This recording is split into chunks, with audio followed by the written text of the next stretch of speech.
Okay, so what do you think of when people say, which we're been hearing that even more lately, that we live in the present. We're living in the present. I just had a friend tell me, don't forget we're living in the present. For me, it's all very beautiful because, yeah, I understand all that the present is the only place where we are. We're not living in the future, we're not living on yesterday, really. Maybe in our minds, but we can only experience now, here and now. So, yes, of course. But then, we're not just spirit, we're also body, we're also made of flesh, bones, and blood. We're physical. We have to do both. If we're not planning for tomorrow, if we're not going to work, if we're not making money, we're gonna be living the present in the streets. So I do. So what? I think it's a combination of both. Of course, the spiritual, but we can't completely just say, okay, I'm living right now like a little child that has no worries. That well, maybe they do have some worries, but the child that lives in the present. That's why when we remember back in time, days were longer. Time was very long, never ended, because we're not living in the future in our minds. Because when we are, we make time go faster. That's what I think. But when you're living in the present, the state of things in this earth right now, the state of things, we're not in an enlightened society that we can just say, okay, I'm living. I don't care what the next minute is bringing. I'm just here and now. I find that impossible, unless if you're meditating and then you go to a place of nothingness. But what do you think about that? I think the expression that it's important to live in the present, or all we can do is live in the present, is in a way a shortcut of saying it's important to live in the present. Mostly, not to dwell on the past, not to be dreaming so much of the future that you're not functional in the present. It's a matter of what where emphasis should and could be placed. And probably the expression has probably gotten renewed popularity with the popularity of mindfulness, because everything is about being in the moment, which is probably not doing mindfulness justice, but still. Um, uh, we we live in the present. We are affected by our plans. We are affected by our past actions. It doesn't mean that we are victims of the past, or that we are at the whims of the past or the future. Uh, it it's again a matter of emphasis, where we put where we favor putting our attention. If we live every day with the intention of growing more fully and enjoying more and doing the best we can, that's the ideal way to live in the present. Easier said than done, because we're affected by, some people, or most people I would think, are more affected by their past, how their health is, how their attitudes are, what their habits are, affects how we live today. Some people are, probably a smaller number of people percentage wise, but some people are very much affected by their desires for a future, not just desires, but by actually dreaming, being more predominantly in a dream of what their future is or could be, that they don't really live a practical present. It's important, the contrast about that in terms of living in the future, or living for the future, is is to have goals and aspirations and intentions.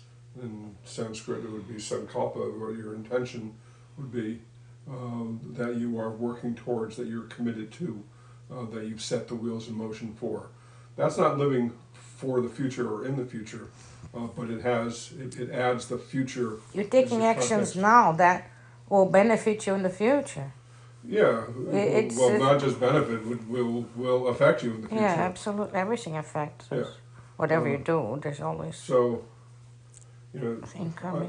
I think that depending on how it's said and who's saying it, the thing about all we can do is live in the present is is either a reality check or it's a type of surrendering. Well, I don't have anything I can do except be here now. Well, yeah, that's true, but the be here now concept of metaphysically, in the metaphysical terms, is to, I believe, is to follow the dictums that were put forth in the teachings in the Bhagavad Gita, is that established in your true being, your higher self, then act. That was the great teaching in the Vedic understanding of that was given to Arjuna by Krishna when he was faced with this enormous dilemma of having to fight for righteousness and yet potentially hurt his friends and family in the process. And the only solution to this dilemma, whether it's in the bigger sense, like that story tells, or in the smaller sense, it all equally applies, is that you need to be established in unbounded consciousness in order for action to be truly effective. We're not there. Most people aren't there. So what's the best thing to do?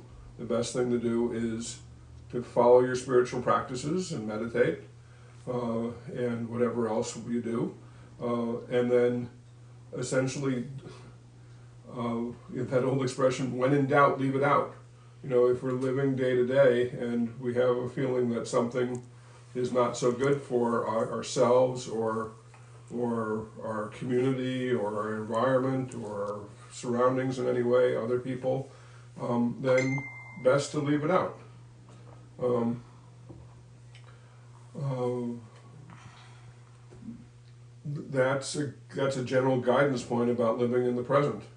You know, living in the present doesn't mean anything goes. It Yeah. also doesn't mean that which is a sensitive point to me, that some people would believe that everything we're presented with is sort of a buffet or a smorgasbord for how to enjoy life.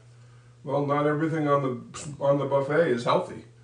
You know, just because it's presented to us doesn't mean that we should just live for the day and go for it and have that.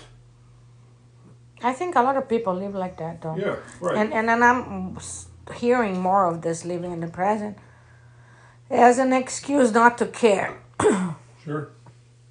Or as someone telling you, I don't, instead of saying, oh, don't worry about it. Just, you know, it'll be what will be, and just Well, do the best you can, or just live your life in the living in the present.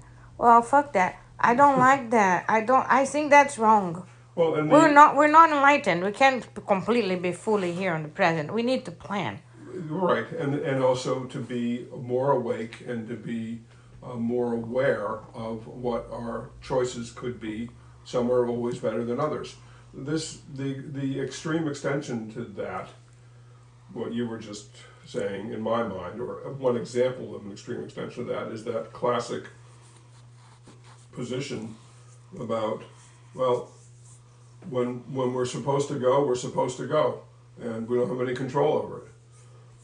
And my response to that is very simply, I mean, there are philosophical dilemmas about that approach, but I talk about death. yeah, is that if you really truly believe that, then walk across a busy highway during rush hour, and if you make it across the highway, you weren't supposed to get hit, and if you were, if you did get hit, then it was your time to go. Is it your choice? Is it a smart choice to walk across the busy highway during rush hour? Yeah, it's your choice. Is it a wise choice?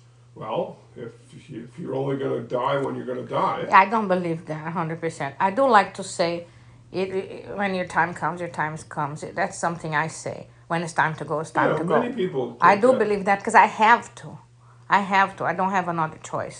I have to believe that because of the cats we have lost, Right. and we did all we could, and there was nothing else to be done, and it felt timely. All It's the deaths I have experienced, it felt timely. It was time to go. It it, felt time. I it's a think we dilemma. have, no, I think we have, it is and it isn't. I think we have in this life many exits, many exit points. I don't say that, oh, it's just that time to go. Right. We have times that we can go if we want to. Well, that would But, explain it. But if we want to, is the qualifier in that, of as course, opposed so to, there is some free will as to timing, yeah. I would imagine. But the you know, at the end of your life, Well, yeah. I you know, mean, many cultures dictate yeah, that, indicate that. Many, you many. can kill yourself. It doesn't mean it was time for you to go. That's what I'm trying to say. Oh, I don't. You can. I believe that you can kill yourself, and that wasn't really the time to go. yeah. Because That's there an might interesting be point. other exits. There might be other ways of, you know, you can choose as to stay a little longer. Yeah. But yeah, I just see people, a lot of people lately saying that, oh, you're living in the present. Just not to worry about the future. It's their way of saying not to bother about certain things that need to be taken into consideration, need to be bothered about. It's a escape Well, thing, for many people, valve. that would be accurate. What you're describing, where they're coming from, is that there's a certain, well, we don't have any control over whether our boss is going to fire us, or whether we're going to get a pay raise, or whether I'm going to have this experience or that experience that it could affect my income. But we don't have control over that, so why bother over it? Well, that's, frankly, it's a bit of a cop out, because we have influence on our own performance and how it's perceived, and our own actions. In other words, just because there is no guarantee that certain actions we take will result in specific results, doesn't mean it isn't worth dealing with the potential risks and benefits of acting. We need to act. We need to act to have a good day and a good tomorrow. And it's, again, easier said than done. You know, we're in a period of a lot of resolutions being made that people are, including us, are committing to getting healthier, being more dynamic with our exercise routine and all that. It's halfway through the first month. How many people are yet to do it? How many people have done it and have stopped doing it? It's usually a large percentage that haven't followed through on that resolution that they make in the beginning of the new year. But does that mean it's futile? No, we do our best today, and we do our best for tomorrow, and then we do our best tomorrow. And what tools can we gather to increase our ability to do better? You know, it's, Yeah, that's plenty. yeah, yeah, Yes, it's. I agree with trying to live in the present the best way you can. Trying to not to be all day thinking about tomorrow, obviously, but enjoying the time you're here, enjoying the moments. But that doesn't mean you're just gonna go and, you know, yeah. Well, and there's another, not care and think everything will resolve itself and all the gods will provide. They will not. If you don't ask, if you don't do your offerings and stuff, nobody provides you right. nothing.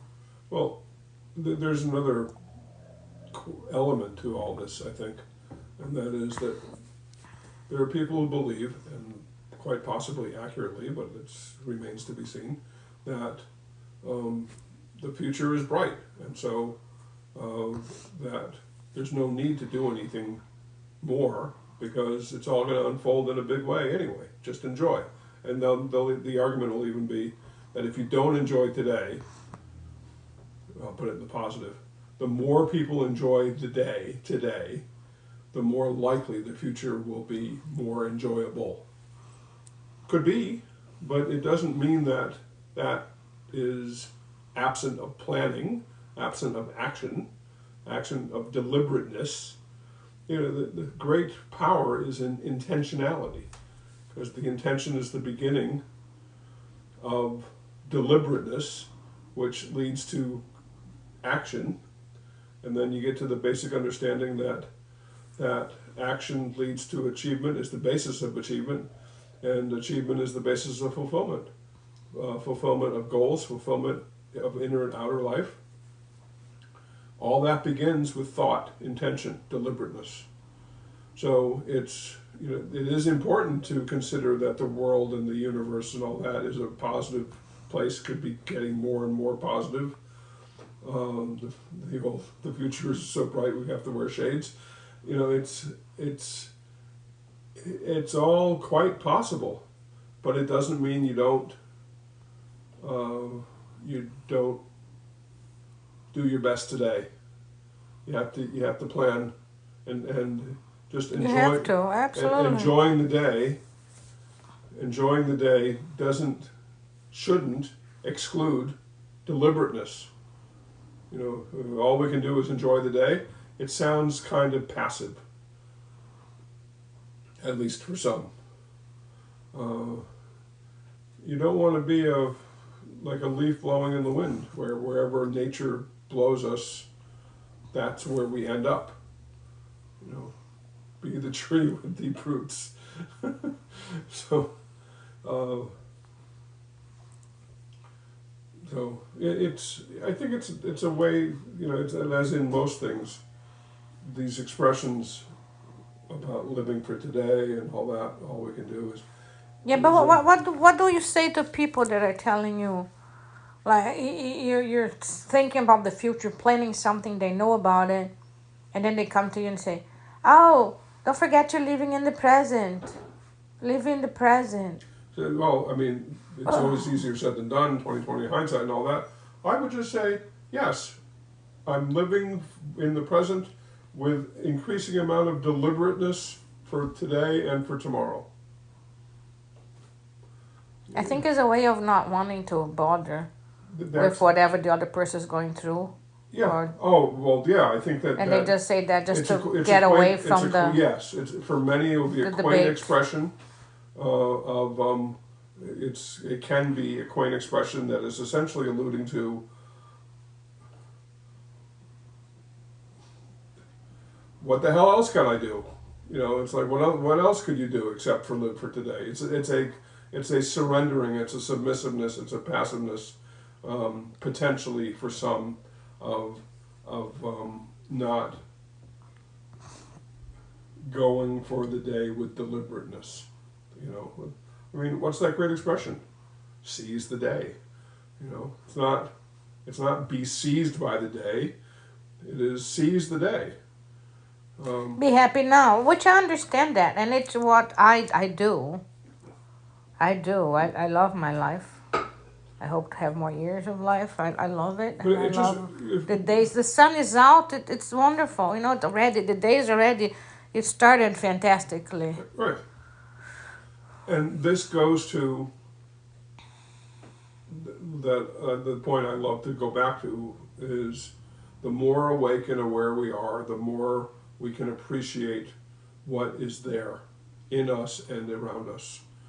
When we're tired, we don't even have when we're tired and dull, we less likely have an appreciation of the beauty around us, of the sun being out, or we put it aside and we say, well, yeah, the sun's out, but I'm tired, or but the cat had a hairball. It's where the attention more readily goes is a byproduct of how awake and aware we are. And spiritual and metaphysical practices help us get more awake and aware. So, yeah, all the more important. But also on top of that, intentionality. That if we if we're more awake and aware, and we appreciate the beauty and all that is real around us and within us, and add to that the intention of having that experience of the beauty of all that is around us and that is offered to us and that we can offer to others and to our environment, the intentionality makes the day more full. And which goes back to also the action. Uh, we have, we've been practicing transcendental meditation forever, and you know better than I do about not just stay there and meditate, but you have to meditate and then you have to have action in Right. your life. Right. There's need for both. Yeah, because while there is the analogy often used is the importance of, or the value of pulling the bow back on the arrow. When the bow is pulled back on the arrow, it is there with just basically vibrating with enormous potential, But that doesn't hit the goal. That doesn't hit the target. The releasing it into action toward the target, whatever your daily target may be, or targets, then there is the fulfillment of the bow and the arrow. And that's us. Meditating is pulling the arrow back on the bow. And enjoying the vitality, the power, and the potential of it, just sitting there on the string with great potential for going far. Yeah, there's beauty in that, but we don't sit there. But it doesn't stay there. The whole intention of pulling the arrow back on the bow is to release it with dynamism toward and accurately toward the target. And so, Yeah, because we're not monks. Right. Our programs are different. We're not in a cave all day. So Right. we need the action yeah, in between meditation. yeah. I mean, we're alive and breathing. Even the monks, they need to do their service. They need to do their prayers. They need to do their preparation of food. There is still action in their lives. You're right. It's a completely different lifestyle, and their physiologies are more aligned with growth through putting more and more emphasis on the inner and less on the outer. And that's how they enjoy their day, to be in the present.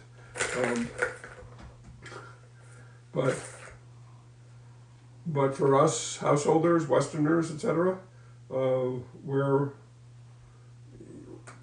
destined to move in the world and to make an impact through intelligent, intentional action. And again, the more awake and aware we are, the more we're connected to that field of intelligence Yeah. that allows us to act more according to the laws of nature, more in harmony with the laws of nature, which then results in a cascading unfolding of beneficial action. That's how karma unfolds. So then the tomorrow, whether it's literally tomorrow or just figuratively tomorrow and sometime in the future, is a better tomorrow, resulting in, when we live for the day, a better day, a better today. So, the short answer to all this is how best to live for today. Create better tomorrows. In today. Yeah, create better tomorrows today. Yeah, but that feels like you're living in the tomorrow. No, but I know I can see how could be perceived that way. But if we live more fully today, it will create better todays in the future, better days in the future. With the fully meaning living the best we can also in the present, but also taking action for the future. Absolutely, because you need to have the structure and the plan. Look, we've moved. You and I have moved intentionally into different houses over the years, and we had to plan for that. We had to do things. We had to do things in the present to create a better future. Yeah. So doing things in the present, planning and fulfilling those plans and acting on them, doesn't mean you're living in the future.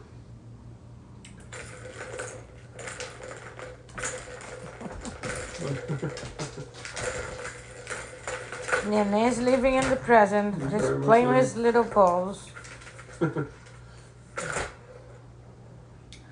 So yeah. it's important to live for today, and not to dwell on the past, or to have an overemphasis on how the future will always be perfect. And all Yeah. that. In a way, it is, but I mean, in the day-to-day experience. Yeah.